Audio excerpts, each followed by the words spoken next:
एक recent placement drive में पूछा गया ये क्वेश्चन है और अगर आपको इस कोड का आउटपुट पता है तो प्लीज मुझे कमेंट्स में जरूर बताना।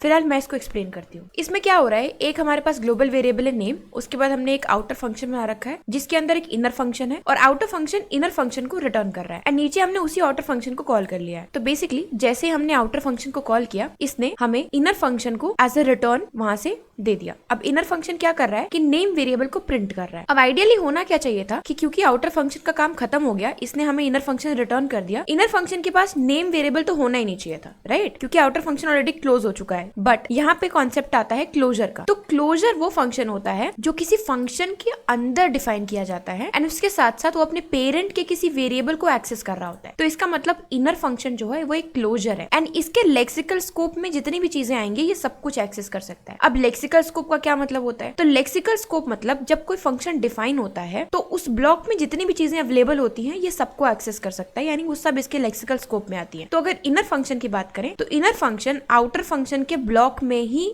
डिफाइन किया गया है। तो जब ये डिफाइन किया गया उस ब्लॉक में इसको नेम वेरिएबल भी मिल जाता है। तो यानी कि इनर फंक्शन के लेक्सिकल स्कोप में नेम वेरिएबल भी आता है, तो ये नेम वेरिएबल को भी एक्सेस कर सकता है एंड इसके साथ साथ ग्लोबल वेरिएबल को तो एक्सेस कर ही सकता है। तो इसका मतलब जब हम इस प्रोग्राम को रन करते हैं तो आउटर जैसे ही कॉल होगा वो हमें रिटर्न कर देगा इनर फंक्शन। अब इनर फंक्शन जब एग्जीक्यूट होगा तो इनर फंक्शन के पास कोई काम नहीं है, सिर्फ उसको नेम को प्रिंट कर देना है। तो ये अपने लेक्सिकल स्कोप में चेक करेगा क्या इसके पास कोई नेम वेरिएबल है। हाँ जी है, इसके पेरेंट फंक्शन में नेम वेरिएबल ऑलरेडी डिफाइंड है। तो ये क्या करेगा, नेम वेरिएबल की जो वैल्यू रहेगी उसको प्रिंट कर देगा। अब कंफ्यूजन यहाँ पे ये आती है कि क्यों ये ग्लोबल स्कोप की वेरिएबल को नहीं प्रिंट करेगा, क्यों ये आउटर फंक्शन के वेरिएबल नेम को प्रिंट करेगा। क्योंकि इनर फंक्शन हमेशा सबसे पहले अपने पेरेंट फंक्शन में चेक करेगा, अगर वहां पे उसको वेरिएबल नहीं मिलेगा तब ये ग्लोबल पे जाएगा। तो यानी कि यहाँ पे जैसे ये आउटर में जाएगा उसको वहाँ पे नेम वेरिएबल मिल जाएगा तो ये आउटर प्रिंट कर देगा, ना कि ग्लोबल प्रिंट करेगा। चलिए इसको रन करके देखते हैं।